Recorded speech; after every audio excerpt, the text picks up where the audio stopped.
வாழை main stream சினிமாவுக்கு பக்கத்தில் இருக்குது. அதுதான் அதனுடைய வெற்றி. அதில் நீங்கள் புரிஞ்சுக்கணும். ஆனால் பக்கத்தில் இருக்கக்கூடிய கொட்டுக்காளின்ற திரைப்படம் அது ஃபெஸ்டிவல் சினிமா.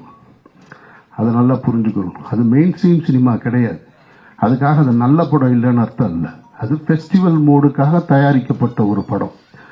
அப்போ ஃபெஸ்டிவல் மோடுக்காக தயாரிக்கப்பட்ட ஒரு திரைப்படத்தை, பல சர்வதேச விருதுகளை பெற்ற ஒரு திரைப்படத்தை இங்கே கொண்டு வந்து நீங்கள் சக மெயின்ஸ்ட்ரீம் மீடியாவோட போட்டி போட வைப்பது என்பதே அது ஒரு வன்முறை தான்.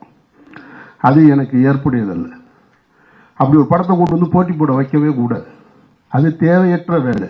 சர்வதேச விருது வாங்கின ஒரு திரைப்படம், பாராட்டுக்களை பெற்ற ஒரு இயக்குனரை இங்கே ஒரு 150 ரூபா கொடுத்துட்டு வெளியில் வரும்போது ஒருத்தர், இப்போதான் யூடியூப் நிறையா வந்துருச்சு இல்லையா, யூடியூப் வந்துட்ட காரணத்தினால என்ன பண்ணுறாங்கன்னா, நாங்கள் படமாக எடுத்து வச்சுருக்கோம், நம்ம அதை பார்க்குறோம். 2 நாளாக நான் பார்த்துட்ருக்கேன். அந்த டைரக்டரை பார்த்தா நான் வெட்டுவேன், அடிப்பேன் அப்படின்லாம் சொல்கிறேன். அவருக்கு யார் அந்த உரிமை கொடுத்தது? வெட்டுவேன் அடிப்பேன்னு சொல்கிறதுக்கான உரிமை யார் கொடுத்தா? படம் நல்லா இல்லைன்னு சொல்கிற, அது ஓகே, ஏன் நீ காசு கொடுத்து பார்த்ததுனால தான் அது கூட உனக்கு அந்த உரிமை, இல்லைன்னா அது கூட கிடையாது. அப்போது தேவையற்ற முறையில் என்னை பொறுத்த மட்டும் நான் கொட்டுக்காளி திரைப்படத்தை நான் எடுத்திருந்தேன், தயாரிச்சிருந்தேன் அப்படின்னா நான் தியேட்டருக்கே கொண்டு வந்திருக்க மாட்டேன். அதை வணிக நோக்கத்தில் கொண்டு வந்து திணிக்க வேண்டிய அவசியம் இல்லைன்னு நான் நினைக்கிறேன். அது அவசியமற்றது.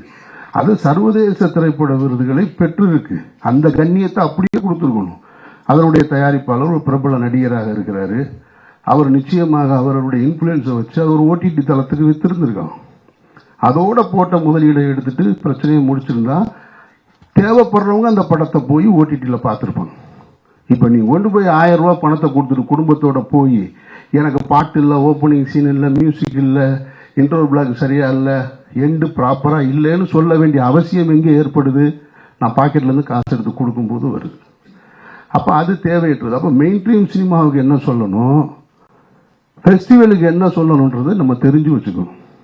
அதை விட்டு நான் ஃபெஸ்டிவலுக்கு எடுத்த மூடில் படத்தை எடுத்துட்டு நாளைக்கு கெவியாக கூட இருக்கலாம், இதே படத்தை கொண்டு வந்து நீங்கள் மெயின் ஸ்ட்ரீமில் கொண்டு வந்து வச்சுட்டு என்ன ஆடியன்ஸ் பார்க்க மாட்டேன்றாங்க அப்படின்னு சொல்லக்கூடாது. அது ஏற்புடையது கிடையாது. அந்த வகையில் ஏன்னா அதுதான் சமீபத்திய உதாரணமாக தான் நான் அதை வச்சு தான் இந்த கெவியையும் சொல்கிறேன். அந்த மாதிரி உங்களுடைய திரைப்படத்தையும் அதுபோல் மக்களுக்கு கொண்டு போய் சேர்க்கக்கூடிய திரைப்படமாக ஆக்கித்தர வேண்டிய பொறுப்பு உங்களுக்கு இருக்குது.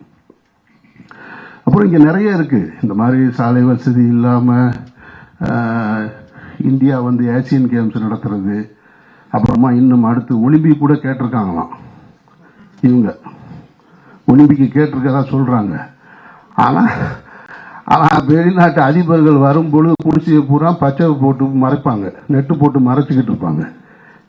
ஆனால் இவங்க ஒலிம்பிக் ஆசியன் கேம்ஸ் நடத்துறதுக்கு கிராமங்களை உருவாக்கணும். அப்போ அதுக்கு ஒரு கிராமங்களே உருவாக்குறாங்க. ஒரு விளையாட்டுக்கு ஒரு கிராமங்களை உருவாக்குகிற ஒரு நாடு உண்மையான கிராமத்திற்கு சாலை வசதி ஏற்படுத்தி தர வேண்டும் என்பது மிக மிக அவசியமானது. அதை நம்ம கேட்க வேண்டிய பொறுப்பு நமக்கு இருக்கு.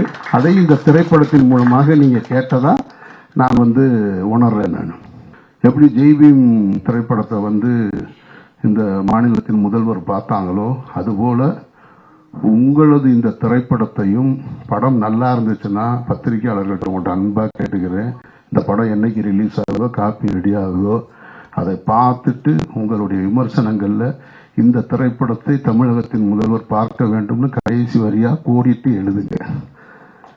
இதுவரைக்கும் நீங்கள் செஞ்சிருக்க மாட்டீங்க, முதல் முறையாக செஞ்சு பாருங்க. அதற்கு தகுதியாக இந்த படம் இருக்குமானால் சொல்லுங்க.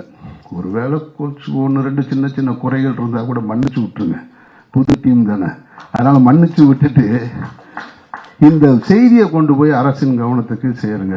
ஒருவேளை தமிழக முதல்வரோ அன்றைக்கு இன்னைக்கு இருக்கக்கூடிய அமைச்சர்களோ அந்த படத்தை பார்த்துட்டு அந்த சாலை வசதியை ஏற்படுத்தி கொடுத்தாங்கன்னா அந்த மாற்றம் உங்களால் நிகழ்ந்தது வல்ல இறைவனால் நிகழ்ந்ததுன்னு நானும் நம்பிக்கையோடு காத்திருக்கிறேன். இந்த விழாவுக்கு அழைத்ததற்கு நீங்கள் எல்லாரும் நின்று இந்த படத்தை பற்றி மக்களிடத்தில் கொண்டு போய் சேர்க்கிறதுக்கு என்னுடைய நெஞ்சார்ந்த நன்றி.